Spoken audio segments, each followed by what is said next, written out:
Hello students, હું છું Savaliya sir અને મારી YouTube channel Savaliya sir chemistry ટ્રેનરમાં આપનું સ્વાગત છે. વિદ્યાર્થી મિત્રો, 12th કેમિસ્ટ્રીનું ઘન અવસ્થા ચેપ્ટર, જેના JEE નીટનો આ ટેબલ ટોપ લેક્ચર 6 છે, જેમાં આપણે આયનીય ઘન સ્ફટિકમાં ત્રિજ્યા ગુણોત્તર વિશે અભ્યાસ કરવાના છીએ. લાસ્ટ TTL લેક્ચર એટલે કે TTL 5માં આપણે બ્રેગનું સમીકરણ, FCC ક્લોઝ પેક રચનામાં ચતુષ્ફલકીય છિદ્ર અને અષ્ટફલકીય છિદ્રોના સ્થાન અને સંખ્યા તેમજ એકમ કોષની ઘનતાના સૂત્ર વિશે અભ્યાસ કરેલો. આ લેક્ચરમાં આપણે આયનીય ઘનની સ્ફટિક રચનામાં જે ત્રિજ્યા ગુણોત્તરનો અભ્યાસ કરીશું, તેમાં 2 થી 3 ઉદાહરણો આપણે કયા પ્રકારે ત્રિજ્યા ગુણોત્તર મેળવી શકાય છે તેના પણ જોઈશું. તો શરૂ કરીએ. ટાઇટલ છે આયનીય ઘન સ્ફટિકમાં ત્રિજ્યા ગુણોત્તર. ત્રિજ્યા ગુણોત્તરનો symbol small r plus upon r minus અથવા RC બાય RA. C કહેતા કેટાયન, કેટાયન કહેતા ધનાયન, ધનાયનની ત્રિજ્યા છેદમાં RA. A સ્મોલ a એટલે એનાયન, એનાયન એટલે ઋણાયન, એટલે ધનાયન અને ઋણાયનની ત્રિજ્યાનો ગુણોત્તર એ ત્રિજ્યા ગુણોત્તર તરીકે ઓળખાય છે. આપણે વધુ માહિતી જોઈ લઈએ. સામાન્ય રીતે ધન આયનની સાપેક્ષે ઋણ આયનના કદ મોટા હોય છે. વિદ્યાર્થી મિત્રો, 11 સાયન્સની અંદર ચેપ્ટર 3 તત્વોનું વર્ગીકરણ અને ગુણધર્મોમાં આવર્તિતા, જેમાં આયનોના કદ વિશેની વિશેષ માહિતી આપવામાં આવી છે અને ત્યાં પણ આ બાબતની સ્પષ્ટતા કરવામાં આવી છે કે તટસ્થ પરમાણુમાંથી ધન આયન બને ત્યારે કદ ઘટે છે અને તટસ્થ પરમાણુમાંથી ઋણ આયન બને ત્યારે કદ વધે છે, અને તેથી સામાન્ય રીતે ધન આયનની સાપેક્ષે ઋણ આયનના કદ મોટા હોય છે.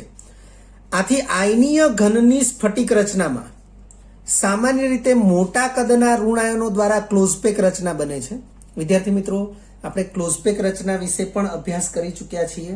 વિવિધ પ્રકારની ક્લોઝપેક રચના, જેમાં આપણે FCC એટલે કે CCP, HCP, સાદી ઘન એટલે કે SCP, આ જે બધી પ્રકારની ક્લોઝપેક રચનાઓનો અભ્યાસ કર્યો. એ ક્લોઝપેક રચના કરનારા જે પરમાણુઓ, જેને ગોળા તરીકે આપણે વિચારેલા, એ બધા જ ગોળાઓ જો આયનીય ઘનની સ્ફટિક રચના માટે વિચારવામાં આવે તો એ બધા જ ગોળાઓ ઋણ આયન રૂપી ગોળાઓ હોય છે. એટલે લખ્યું છે, આથી આયનીય ઘનની સ્ફટિક રચનામાં સામાન્ય રીતે મોટા કદના ઋણ આયનો દ્વારા ક્લોઝપેક રચના બને છે. અને આપણે એવું જાણીએ છીએ કે ક્લોઝપેક રચનાઓમાં અલગ અલગ પ્રકારના છિદ્રો હોય છે. તો આયનીય ઘનની સ્ફટિક રચના જે છે એમાં આવા જે અલગ અલગ પ્રકારના જે છિદ્રો છે એ છિદ્રોની અંદર નાના કદના ધન આયનો સમાયેલા હોય છે. અને તેથી લખ્યું છે, જ્યારે નાના કદના ધન આયનો આંતરાલીય છિદ્રો એ T છિદ્રો અને અથવા O છિદ્રો, સમઘનીય છિદ્ર છે એમાં પણ ગોઠવાઈ શકે છે. આપણે આ ફક્ત ઉદાહરણ માટે લખ્યું છે. તો આખું વિધાન ફરીથી જોઈ લઈએ. આથી આયનીય ઘનની સ્ફટિક રચનામાં સામાન્ય રીતે મોટા કદના ઋણ આયનો દ્વારા ક્લોઝપેક રચના બને છે, જ્યારે નાના કદના ધન આયનો આંતરાલીય છિદ્રોમાં ગોઠવાય છે. કોઈ પણ આયનીય ઘનની સ્ફટિક રચનામાં તેના ધન આયનની ત્રિજ્યા માટે R પ્લસ અથવા RC સિમ્બોલ તરીકે સંજ્ઞાત્મક R પ્લસ અથવા RC દર્શાવેલું છે, અને ઋણ આયનની ત્રિજ્યા R માઇનસ અથવા RA ના ગુણોત્તરને જે તે આયનીય ઘનનો ત્રિજ્યા ગુણોત્તર R plus by R minus અથવા RC બાય RA કહે છે. ફરીથી વિધાન જોઈ લઈએ. કોઈ પણ આયનીય ઘનની સ્ફટિક રચનામાં, વિદ્યાર્થી મિત્રો, ઉલ્લેખ કરેલો જ છે આયનીય ઘનની સ્ફટિક રચના, એટલે આ બાબતનો પાયો છે. અને જો આયનીય ઘન હોય તો અને તો જ આપણે ત્રિજ્યા ગુણોત્તરને ધ્યાનમાં લેવાની જરૂર છે. કોઈપણ આયનીય ઘનની સ્ફટિક રચનામાં તેના ધન આયનોની ત્રિજ્યા આર પ્લસ અથવા આરસી અને ઋણ આયનની ત્રિજ્યા આર માઇનસ અથવા આર એ ના ગુણોત્તરને જે તે આયનીય ઘનનો ત્રિજ્યા ગુણોત્તર R plus by R minus અથવા આરસી બાય આર એ કહે છે. વિદ્યાર્થી મિત્રો, આવા ત્રિજ્યા ગુણોત્તરની મહત્વતા શું છે તો એ પણ અહીંયા સમજાવવામાં આવ્યું છે કે આયનીય ઘનની સ્ફટિક રચનાની મહત્વની લાક્ષણિકતાઓ જેવી કે સવર્ગાંક, ક્લોઝપેક રચનાનો પ્રકાર વગેરેની માહિતી તેના ત્રિજ્યા ગુણોત્તરના આધારે જાણી શકાય છે. એટલે ત્રિજ્યા ગુણોત્તર, આયનીય ઘનનો ત્રિજ્યા ગુણોત્તર જે છે આ એની અગત્યતા છે. એટલે લખ્યું છે આયનીય ઘનની સ્ફટિક રચનાની મહત્વની લાક્ષણિકતાઓ જેવી કે સવર્ગાંક, ક્લોઝપેક રચનાનો પ્રકાર વગેરેની માહિતી તેના ત્રિજ્યા ગુણોત્તરના આધારે જાણી શકાય છે. સામાન્ય રીતે આવા ત્રિજ્યા ગુણોત્તરનું મૂલ્ય અમુક ચોક્કસ વિસ્તારનું હોય છે. હવે આ જે વિધાન છે કે સામાન્ય રીતે આવા ત્રિજ્યા ગુણોત્તરનું મૂલ્ય અમુક ચોક્કસ વિસ્તારનું હોય છે, એનો અર્થ એવો થશે કે ચોક્કસ સવર્ગાંક અથવા ચોક્કસ પ્રકારની ક્લોઝપેક રચના માટે ત્રિજ્યા ગુણોત્તરનું કોઈ ન્યૂનતમ મૂલ્ય હોય છે અને કોઈ મહત્તમ મૂલ્ય હોય છે, અને તેની વચ્ચેના કોઈ પણ મૂલ્યો એ જે તે સવર્ગાંક અથવા ક્લોઝપેક રચના માટે અસ્તિત્વ ધરાવતા હોય છે. અને તેથી આ વિધાન લખ્યું છે કે સામાન્ય રીતે આવા ત્રિજ્યા ગુણોત્તરનું મૂલ્ય અમુક ચોક્કસ વિસ્તારનું હોય છે. આ વિધાનને વધુ સારી રીતે સમજી શકીએ તે માટે આપણે થોડાક ઉદાહરણો લઈએ. ઉદાહરણમાં આપણે આ કોષ્ટક બનાવેલું છે, તમે જોઈ શકો છો.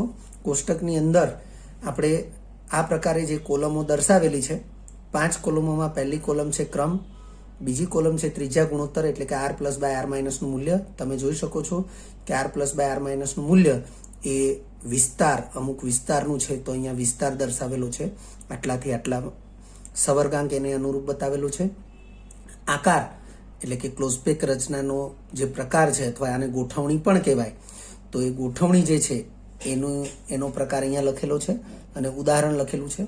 વિદ્યાર્થી મિત્રો, અહીંયા જે ઉદાહરણો લખ્યા છે, આ ઉદાહરણો જે છે એ ઉદાહરણોમાં સહસંયોજક બંધ હોય છે, પરંતુ એ સહસંયોજક બંધ ધ્રુવીય છે અને તેથી તેમાં આયનીય ગુણ રહેલો છે, અને તેથી ઉદાહરણમાં આપણે એનો સમાવેશ કરેલો છે.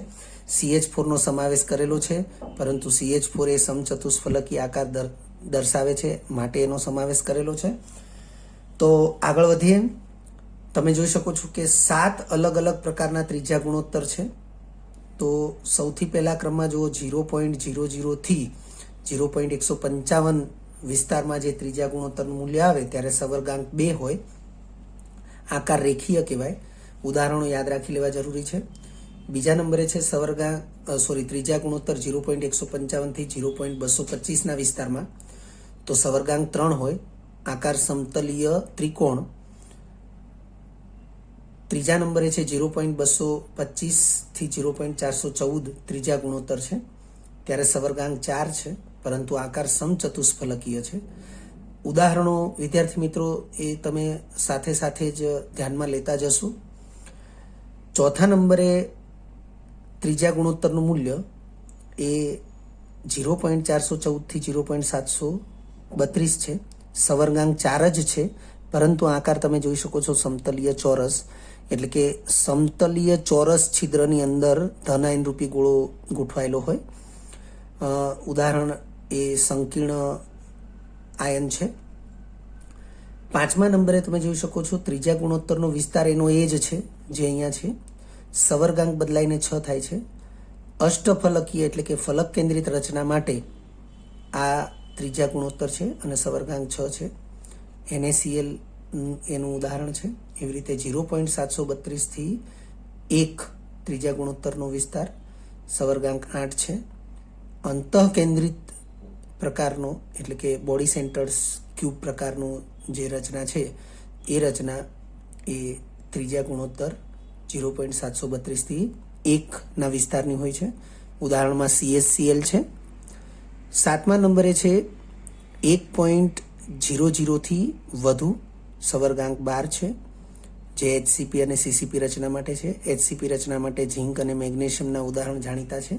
CCP રચના માટે કોપર અને સિલ્વરના ઉદાહરણ જાણીતા છે.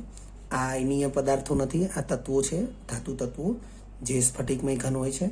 પરંતુ ત્રિજ્યા ગુણોત્તરના સંદર્ભમાં આપણે આ ઉદાહરણોને યાદ રાખવા જરૂરી છે. વિદ્યાર્થી મિત્રો, આ બાબતને ફરીથી ધ્યાનમાં લઈ લો. સવર્ગાંક 4 છે, પરંતુ અહીં આકાર ભિન્ન છે અને સામે ત્રિજ્યા ગુણોત્તરના મૂલ્યો પણ ભિન્ન છે. અહીં તમે જોઈ શકો છો 4 નંબર અને 5 નંબરમાં ત્રિજ્યા ગુણોત્તરના મૂલ્યો સમાન છે, પરંતુ સવર્ગાંક ભિન્ન છે અને ગોઠવણીઓ પણ ભિન્ન છે. એટલે કે આકાર જે છે એ સમતલીય, ચોરસ અને અષ્ટફલકીય છે. આ બાબતને ખાસ ધ્યાનમાં રાખવી જરૂરી છે. ત્રિજ્યા ગુણોત્તરના કેટલાક મૂલ્યોની ગણતરી નીચે મુજબ દર્શાવી શકાય છે. આપણે લેક્ચરની શરૂઆતમાં કહેલું કે આપણે કેટલાક ઉદાહરણોથી ત્રિજ્યા ગુણોત્તરના મૂલ્યોની ગણતરી જોઈશું. જેટલા પણ આપણે ગણતરીના ઉદાહરણો લેવાના છીએ તેમાં આ બાબતને ધ્યાનમાં રાખીશું. લખ્યું છે અહીં નાનો ગોળો એ ધનાયન રૂપી ગોળો વિચારીશું અને મોટો ગોળો એ ઋણાયન રૂપી ગોળો વિચારીશું. કારણ કે આપણે અગાઉ જણાવ્યું તે પ્રમાણે મોટા ગોળા એટલે કે ઋણાયન રૂપી મોટા ગોળાઓ છે એના દ્વારા ક્લોઝપેક રચના બનશે અને એ ક્લોઝપેક રચનાની અંદર જે છિદ્રો હાજર છે એ છિદ્રોની અંદર ધનાયન રૂપી નાના ગોળાઓ ગોઠવાયેલા હોય છે અને એ પ્રકારે આયનીય ઘનની સ્ફટિક રચના તૈયાર થતી હોય છે. તો આપણે સૌથી પહેલા ધનાયનનો સવર્ગાંક 3 હોય એટલે કે સમતલીય ત્રિકોણીય રચના હોય એના માટે આપણે ત્રિજ્યા ગુણોત્તરની ગણતરી જોઈશું. એના માટે સૌથી પહેલા આપણે આ આકૃતિને ધ્યાનમાં લઈશું. તમે જોઈ શકો છો વિદ્યાર્થી મિત્રો કે 3 ઋણાયન રૂપી ગોળાઓ છે. 3 ઋણાયન રૂપી ગોળાઓ એકબીજાને ત્રિકોણના 3 ખૂણે રહી સ્પર્શેલા છે. આ સ્થિતિમાં 3 ઋણાયન રૂપી ગોળાના કેન્દ્રોને જોડવામાં આવે તો સમબાજુ ત્રિકોણ અસ્તિત્વમાં આવશે અને આ સમબાજુ ત્રિકોણનું કેન્દ્ર એ વાસ્તવમાં એ ત્રિકોણીય છિદ્ર છે અને એ ત્રિકોણીય છિદ્રની અંદર 3 ગોળાને સ્પર્શીને રહે તે રીતે ધનાયન રૂપી મહત્તમ કદના ગોળાને વિચારવામાં આવ્યો છે. તો અહીં કાટકોણ ત્રિકોણ BED વિદ્યાર્થી મિત્રો, ગણિતમાં ભૂમિતિ જો આપણે જાણતા હોઈએ તો આ સમબાજુ ત્રિકોણનું કેન્દ્ર અને એ કેન્દ્ર સાથે આપણે કોઈ પણ 2 ખૂણા કે 3 ખૂણાને જોડતા રેખાખંડ દોરીએ તો એ ક્રમિક 2 રેખાખંડ વચ્ચે 120 ડિગ્રીનો ખૂણો થશે અને એ જે મધ્ય કેન્દ્ર છે ત્યાંથી રેખાખંડ એટલે કે ત્રિકોણની બાજુ ઉપર જો લંબ દોરવામાં આવે તો એ રેખાખંડનું દ્વિભાજક થશે એટલે કે ત્રિકોણની બાજુ BCના 2 સમાન ભાગ કરશે અને તમે જોઈ શકો છો કે કેન્દ્રથી આ પરિઘ સુધીનું અંતર એટલે ત્રિજ્યા કહેવાય. એટલે ઋણાયન રૂપી ગોળાની ત્રિજ્યા R- એવી રીતે અહીંયા પણ ઋણાયન રૂપી ગોળાની ત્રિજ્યા R- પણ ધનાયન રૂપી ગોળાના કેન્દ્ર સાથે રેખાખંડને જોડેલો છે એટલે કુલ લંબાઈ એ R- વત્તા R+ થશે. તો એ પ્રકારે આપણે જોઈએ તો આપણી પાસે જે ત્રિકોણ છે ધ્યાનમાં લેવાનો ત્રિકોણ એ જ ત્રિકોણ જે છે એ ત્રિકોણ BED છે. તો લખ્યું છે અહીં કાટકોણ ત્રિકોણ BED માટે BE એ ઋણાયન રૂપી ગોળાની ત્રિજ્યા R- જેટલો છે અને BD એ ધનાયન રૂપી ગોળાની ત્રિજ્યા અને ઋણાયન રૂપી ગોળાની ત્રિજ્યાના સરવાળા જેટલો છે. તેમજ માપ ખૂણો BDE કારણ કે આ જે લંબ દોર્યો છે એ 120 ડિગ્રીના ખૂણાનો દ્વિભાજક છે. તો 120 ડિગ્રીનો ખૂણો છે એના 2 ભાગ થાય એટલે આ ખૂણો 60 ડિગ્રીનો થશે. હવે કાટકોણ ત્રિકોણ BED માટે સાઇન 60 ડિગ્રી એટલે આ ખૂણો. તો સાઇન થીટા બરાબર સામેની બાજુ છેદમાં કર્ણ. તો વિદ્યાર્થી મિત્રો તમે ધ્યાનથી જુઓ, ત્રિકોણને આપણે અલગ દોરી રહ્યા છીએ કે આ ખૂણો 60 ડિગ્રીનો છે અને આ D, આ E અને આ B છે. જો હું આના માટે વિચારું આ ખૂણા માટે તો આ સામેની બાજુ છે અને આ કર્ણ છે.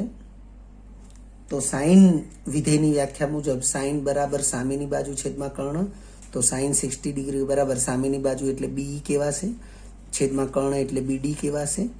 તો BE છેદમાં BD થશે. હવે સાઈન 60 ડિગ્રીનું મૂલ્ય √3/2 થાય બરાબર BE નું મૂલ્ય તો R માઇનસ અને BD નું મૂલ્ય તો R minus plus R plus.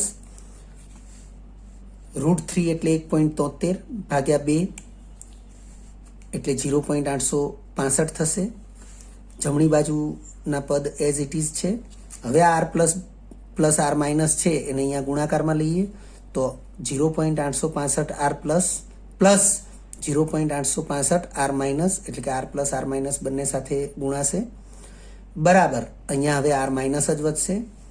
R minus વાળા પદને બરાબરની એક બાજુએ કરીએ તો અહીંયાથી આપણે ડાબી બાજુથી જમણી બાજુએ લઈએ તો R minus minus 0.865 R minus થશે. ડાબી બાજુએ 0.865 R પ્લસ વધશે. R માઇનસ કોમન નીકળશે, કૌંસમાં 1 માઇનસ 0.865 થશે. બાદબાકીનો જવાબ 0.135 આવશે એટલે બરાબરની જમણી બાજુ 0.135 R માઇનસ, ડાબી બાજુએ 0.865 R પ્લસ થશે.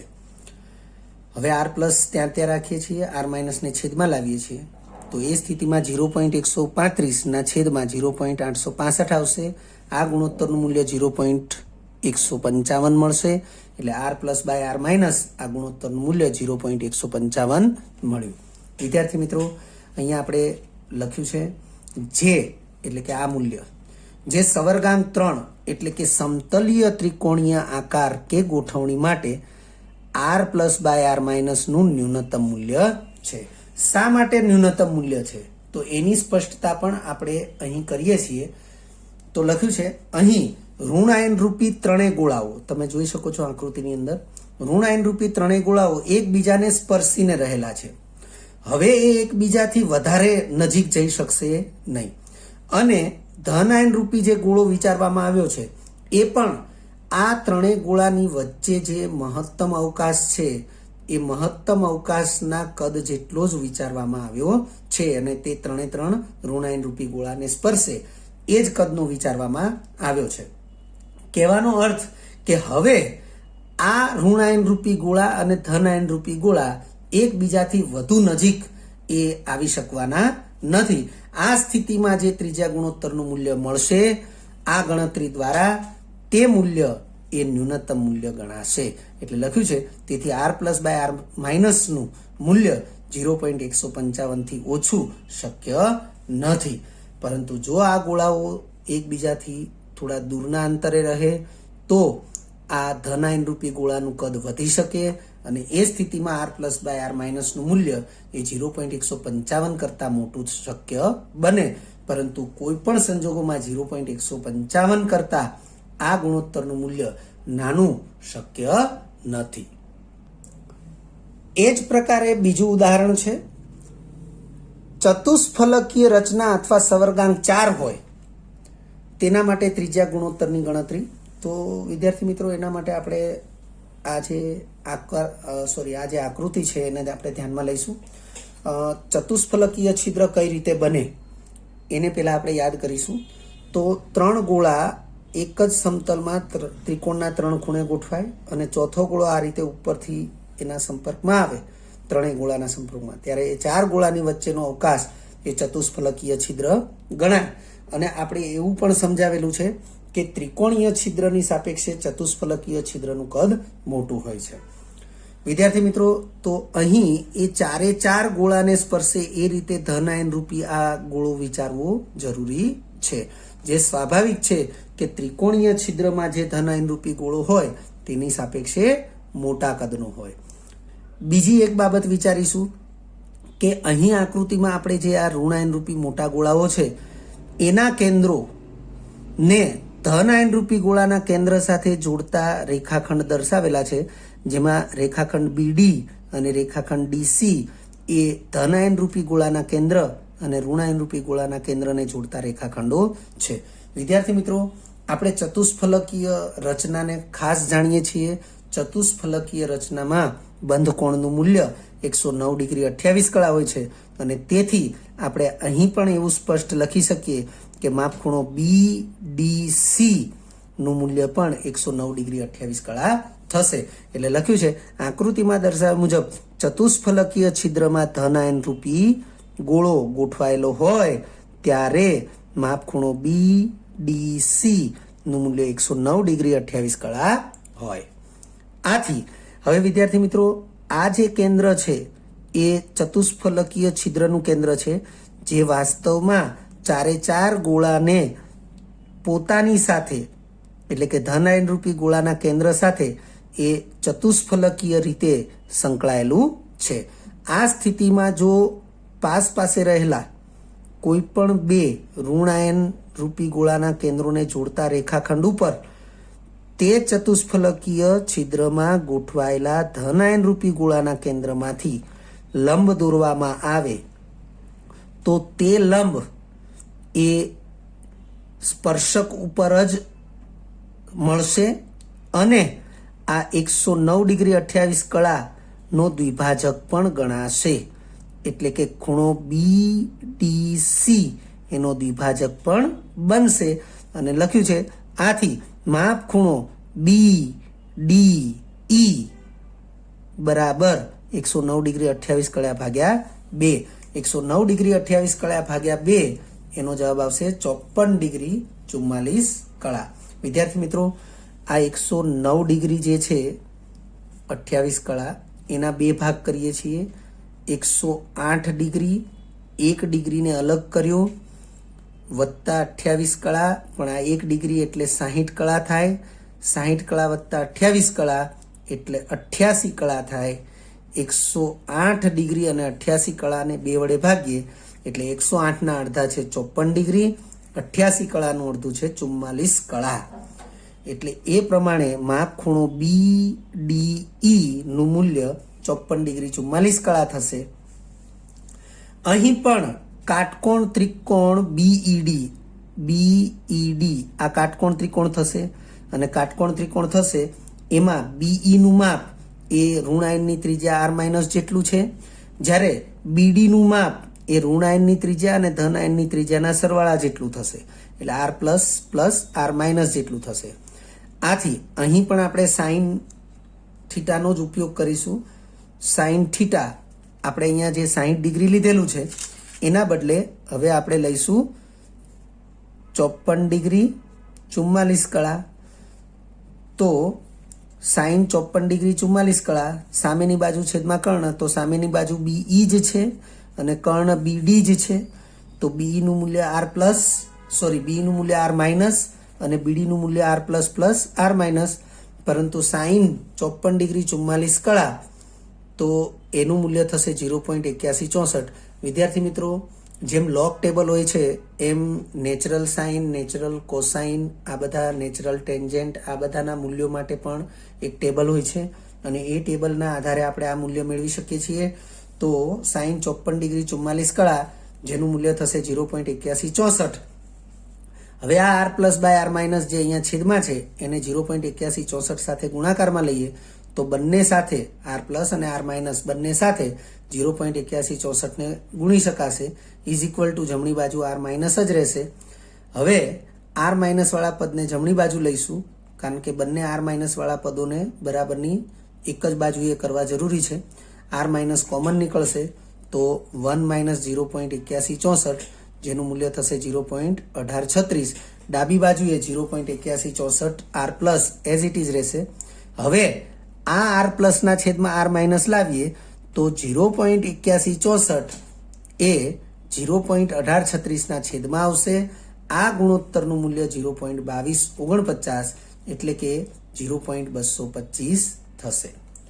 વિદ્યાર્થી મિત્રો અહીં પણ આપણે સ્પષ્ટીકરણ કરી દીધું છે જે સવર્ગાંક 4 ધરાવતી ચતુષ્ફલકીય રચના માટે ન્યૂનતમ ત્રિજ્યા ગુણોત્તર છે. અર્થ કે આનાથી ઓછો ત્રિજ્યા ગુણોત્તર મળે તો સવર્ગાંક 4 શક્ય નથી. તો પછી એ સ્થિતિમાં સવર્ગાંક 3 થઈ જશે. કહેવાનો અર્થ કે સવર્ગાંક 4 માટે નીચલી સપાટી એટલે કે ત્રિજ્યા ગુણોત્તરનું ઓછામાં ઓછું મૂલ્ય એ 0.225 છે, પરંતુ જો 0.225 થી ઓછો ત્રિજ્યા ગુણોત્તર મળે તો સવર્ગાંક 4 શક્ય નથી, એટલે કે ચતુષ્ફલકીય રચના શક્ય નથી. અર્થ એવો થાય કે ત્રિજ્યા ગુણોત્તરનો જે વિસ્તાર છે એ વિસ્તાર માટે ન્યૂનતમ મૂલ્ય આપણને આ પ્રકારે મળશે. અહીં પણ તમે જોઈ શકો છો કે ચારે ચાર ગોળા, ઋણાયન રૂપી ગોળા એકબીજાને સ્પર્શે તે સ્થિતિ આપણે વિચારી લીધી છે, અને ત્યાર પછી એ ગોળા એકબીજાથી વધારે નજીક આવી શકતા નથી. ઉપરાંત ચતુષ્ફલકીય છિદ્રનું કદ જેટલું છે એટલો મહત્તમ કદનો ગોળો, ધન આયન રૂપી ગોળો પણ આપણે વિચારી લીધો છે, અને તેથી સવર્ગાંક 4 ધરાવતી ચતુષ્ફલકીય રચના માટે ત્રિજ્યા ગુણોત્તરનું આ ન્યૂનતમ મૂલ્ય ગણાશે. એ જ પ્રકારે ત્રીજું ઉદાહરણ છે સમતલીય ચોરસ કે જેમાં સવર્ગાંક 4 હોય, અને અષ્ટફલકીય જેમાં સવર્ગાંક 6 હોય. આવી બંને રચના માટે ત્રિજ્યા ગુણોત્તરના મૂલ્યની ગણતરી. તો એના માટે વિદ્યાર્થી મિત્રો આપણે આ આકૃતિને ધ્યાનમાં લઈશું.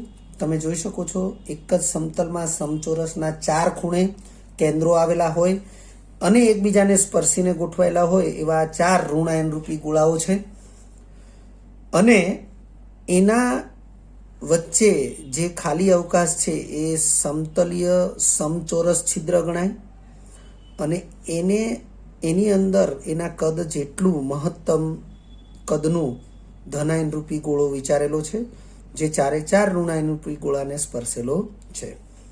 વિદ્યાર્થી મિત્રો, મેં હમણાં વાત કરી એ પ્રમાણે જો ગણિતમાં ભૂમિતિ વિશેનું જ્ઞાન સારું હોય તો આપણને તરત જ ખ્યાલ આવી જાય કે ચારે ચાર ગોળાના કેન્દ્રો એ સમચોરસ રીતે જોડાયેલા છે, અને એ જે વિકર્ણો છે એ વિકર્ણનું છેદ બિંદુ જ્યાં હોય ત્યાં જ આ ધન આયન રૂપી ગોળાનું કેન્દ્ર બનશે, અને એ સમચોરસના જે વિકર્ણો છે એ હંમેશા એકબીજાને લંબ રૂપે જ છેદતા હોય છે.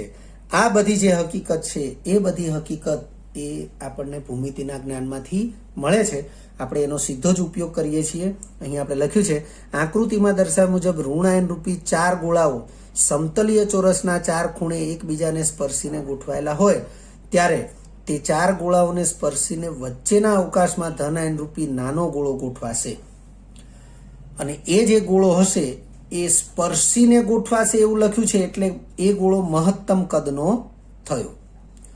આ સ્થિતિમાં માપ ખૂણો BOC 90 ડિગ્રી થશે, કારણ કે હમણાં આપણે વાત કરી કે ચારે ઋણાયન રૂપી ગોળાના કેન્દ્રોને આપણે વિકર્ણીય રીતે જોડીએ તો એ વિકર્ણ એકબીજાને લંબ રૂપે જ છેદશે, અને તેથી માપ ખૂણો BOC એ 90 ડિગ્રી એટલે કે કાટખૂણો થશે. તેમજ BC એટલે કાટખૂણાની સામેની બાજુ, જેને કર્ણ કહેવાય, તો BC રેખાખંડ BC એ R માઇનસ વત્તા R માઇનસ એટલે કે બંને ઋણાયન રૂપી ગોળાની ત્રિજ્યાના સરવાળા જેટલું એટલે કે 2R માઇનસ જેટલું થશે. અને તમે જોઈ શકો છો BO અને OC એ બંને રેખાખંડો સમાન થશે, અને તેનું મૂલ્ય એ R minus plus R plus જેટલું એટલે કે R plus plus R minus જેટલું થશે. હવે કાટકોણ ત્રિકોણ BOC માટે, કારણ કે આપણે કીધું એ પ્રમાણે બંને વિકર્ણ એકબીજાને કાટખૂણે છેદે, તો કાટકોણ ત્રિકોણ BOC માટે કાટખૂણો સમાવતી બે બાજુઓના વર્ગનો સરવાળો એ કર્ણના વર્ગને સમાન થાય. કોનો નિયમ છે? પાયથાગોરસનો સિદ્ધાંત. તો લખ્યું છે કાટકોણ ત્રિકોણ BOC માટે પાયથાગોરસ સિદ્ધાંત મુજબ BC સ્ક્વેર એટલે કે કર્ણનો વર્ગ બરાબર કાટખૂણો સમાવતી બંને બાજુના વર્ગનો સરવાળો એટલે કે BO સ્ક્વેર વત્તા OC સ્ક્વેર. હવે BC એટલે 2R માઇનસ છે, તો 2R માઇનસનો વર્ગ થશે બરાબર BO તો R plus plus R minus, BO નો વર્ગ છે તો વર્ગ, વત્તા OC તો ઓસી એ પણ R plus plus R minus છે, તો એનો વર્ગ થશે. આથી 2r માઇનસ નો સ્ક્વેર બરાબર આ બંને સરખા છે એટલે 2 કૌંસમાં R plus plus R minus નો સ્ક્વેર થશે. બંને બાજુ વર્ગમૂળ લઈએ તો 2r માઇનસ બરાબર √2 કૌંસમાં R plus plus R minus. √2 ને આ બેના છેદમાં લઈએ તો 2 છેદમાં √2, તો આ 2 છે એને 2 વખત √2 લખાશે, છેદમાં √2 તો છે જ, તો √2 કેન્સલ, તો વધ્યું √2 ઇન્ટુ આર બરાબર R plus plus R minus થશે. √2 નું મૂલ્ય છે 1.414. R minus as it is બરાબર R plus plus R minus. હવે આ આર માઇનસ ને ડાબી બાજુ લઈશું કારણ કે આર માઇનસ વાળા પદોને બરાબરની એક જ સાઈડ કરી દઈએ, તો આર માઇનસ ને ડાબી બાજુ લીધું. આર માઇનસ કોમન કાઢ્યું તો 1.414 માઇનસ 1 આર માઇનસ બરાબર આર પ્લસ, એટલે કે આર પ્લસ બરાબર R minus as it is, આ બાદ બાકી છે 0.414. આર માઇનસ ને આર પ્લસ ના છેદમાં લઈએ તો R plus upon R minus બરાબર 0.414. તો વિદ્યાર્થી મિત્રો આપણે જોયું કે ભાઈ ત્રિકોણીય છિદ્ર અથવા આકાર, તો ત્રિકોણીય છિદ્રમાં ગોઠવણી એટલે સવર્ગાંક 3 થયું. એના માટે જે ત્રિજ્યા ગુણોત્તરનું ન્યૂનતમ મૂલ્ય મળ્યું એ 0.155 મળ્યું. આપણે R plus by R minus નું ન્યૂનતમ મૂલ્ય આવું આપણે ભણ્યા, ગણતરી કરીને લાવ્યા. એવી રીતે ચતુષ્ફલકીય રીતે એટલે કે સવર્ગાંક 4, એમાં જે મૂલ્ય આપણને મળ્યું ત્રિજ્યા ગુણોત્તરનું ન્યૂનતમ મૂલ્ય એ મળ્યું 0.225. એવી રીતે આ જે મળ્યું એ સમતલીય ચોરસ એટલે સવર્ગાંક 4 માટે, પણ આનું આ જ મૂલ્ય સવર્ગાંક 6 માટે પણ થશે. એટલે અહીંયા લખીએ છીએ સમતલીય ચોરસ સવર્ગાંક 4 અને અષ્ટફલકીય સવર્ગાંક 6. તો એના માટે જે ત્રિજ્યા ગુણોત્તરનું ન્યૂનતમ મૂલ્ય મળ્યું એ 0.414 મળ્યું. આ જે માહિતી છે એ એવું દર્શાવે છે કે જો ત્રિજ્યા ગુણોત્તરનું મૂલ્ય 0.225 થી ઘટે તો કોઈ પણ સંજોગોમાં ચતુષ્ફલકીય આકાર શક્ય નથી, તો પછી આકાર ત્રિકોણીય પ્રકારનો જ થશે. એટલે ત્રિકોણીય જે ગોઠવણી છે એની જે ત્રિજ્યા ગુણોત્તરની રેન્જ એટલે કે વિસ્તાર છે 0.155 થી 0.225 ગણાશે. એવી રીતે ચતુષ્ફલકીય આકાર માટે સવર્ગાંક 4 માટે આનાથી નીચું ત્રિજ્યા ગુણોત્તરનું મૂલ્ય શક્ય નથી, તો ચતુષ્ફલકીય આકાર માટે અથવા સવર્ગાંક 4 માટે ત્રિજ્યા ગુણોત્તરનું મૂલ્ય એનો વિસ્તાર 0.225 થી 0.414 ગણાશે. એટલે આ પ્રમાણે ગણતરીઓ દ્વારા આપણે ત્રિજ્યા ગુણોત્તરના વિસ્તાર નક્કી કરેલા છે, જે આપણે આની અંદર દર્શાવેલા છે. તમે જોઈ શકો છો, મેં હમણાં જે તમને ગણતરી બતાવી કે આપણે આ પ્રકારની ગણતરીઓ સમજ્યા કે જો 0.155 થી 0.225 હોય, 0.155 થી 0.225 તો સવર્ગાંક 3 થાય સમતલીય ત્રિકોણ. એ જ રીતે 0.225 થી 0.414 હોય, 0.225 થી 0.414 તો સમચતુષ્ફલકીય આકાર થશે, એટલે કે ચતુષ્ફલકીય આકાર સવર્ગાંક 4. એવી રીતે 0.414 થી 0.732 હોય તો સમતલીય ચોરસ અથવા અષ્ટફલકીય આકાર થશે. આ 0.414 જે છે એ ન્યૂનતમ ત્રિજ્યા ગુણોત્તર છે, એટલે આ ન્યૂનતમ રેન્જ છે અને આ મહત્તમ રેન્જ છે. અનુક્રમે આગળના આકાર માટેની અથવા આગળના સવર્ગાંક માટેની મહત્તમ રેન્જ એ પછીના આકાર અથવા સવર્ગાંક માટે ન્યૂનતમ છે, એ તમે જોઈ શકો છો. એટલે આવી બાબતને ધ્યાનમાં રાખવી જરૂરી છે. અહીં આપણે આગળ સ્પષ્ટતા કરીએ છીએ કે કઈ રીતે સમતલીય ચોરસ એટલે કે સવર્ગાંક 4 અને અષ્ટફલકીય આકાર એટલે કે સવર્ગાંક 6 માટે ત્રિજ્યા ગુણોત્તર સમાન થશે. તો વિદ્યાર્થી મિત્રો, આ સમજવા માટે આપણે અષ્ટફલકીય છિદ્રની રચના કઈ રીતે થાય એ બાબતને આપણે સમજવી જરૂરી છે. અગાઉ આપણે TTL 4માં અને TTL 3માં જે ક્લોઝબેક રચનાઓનો અભ્યાસ કરાવેલો અને એ સમયે આપણે સમજાવેલું કે ભાઈ ટી છિદ્ર કઈ રીતે બને, ઓ છિદ્ર કઈ રીતે બને. તમારે TTL 3 ખાસ રિવાઇઝ કરી લેવું જોઈએ. TTL 3 ની અંદર આપણે છિદ્રોની રચના કઈ રીતે થાય એની માહિતી આપેલી છે. તો એમાં આપણે અષ્ટફલકીય છિદ્ર માટે સમજાવેલું છે કે સમતલમાં સમચોરસના 4 ખૂણે એકબીજાને સ્પર્શીને રહેલા 4 ગોળાઓની ઉપર અને નીચે એ ચારેય ગોળાને સ્પર્શીને રહે તે રીતે એક એક ગોળો ગોઠવવામાં આવે તો તે 6 ગોળાની વચ્ચે રહેલા અવકાશને અષ્ટફલકીય છિદ્ર કહે છે. અને એ જ લેક્ચરમાં અંતમાં આપણે છિદ્રોના કદની સરખામણી દર્શાવેલી, ત્યારે આપણે એમાં સ્પષ્ટીકરણ કરેલું કે સમચોરસ છિદ્ર અને અષ્ટફલકીય છિદ્રના કદ હંમેશા સમાન હોય.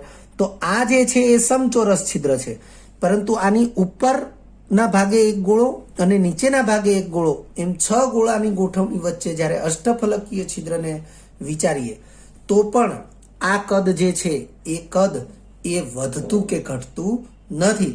તો એ સ્થિતિમાં ત્રીજા ગુણોત્તરનું મૂલ્ય પણ એ બદલાશે નહીં. તો આપણે લખ્યું છે સમચોરસ છિદ્ર અને અષ્ટફલકીય છિદ્રના કદ સમાન હોવાથી અષ્ટફલકીય રચના માટે પણ ત્રિજ્યા ગુણોત્તરનું મૂલ્ય ઉપર મુજબ એટલે કે આનું આ જ આપણને મળશે. અહીં પણ સમચોરસ રચના એટલે કે સવર્ગાંક 4 માટે તેમજ અષ્ટફલકીય રચના એટલે કે સવર્ગાંક 6 માટે ઉપરોક્ત મૂલ્ય એટલે કે આ મૂલ્ય એ ત્રિજ્યા ગુણોત્તરનું ન્યૂનતમ મૂલ્ય ગણાય છે. વિદ્યાર્થી મિત્રો, જો તમને આ વિડીયો લેક્ચર ગમ્યો હોય તો લાઇક આપજો, શેર કરજો અને સબસ્ક્રાઇબ પણ કરજો. અગાઉના લેક્ચરનું રિવિઝન અને પાઠ્યપુસ્તકનું વાંચન કરતા રહેજો. આ લેક્ચર અંગે કોઈ પણ ડિફિકલ્ટી હોય તો મને વોટ્સઅપ કરી શકાય. આભાર. ફરી મળીશું નવા વિડીયો લેક્ચરમાં.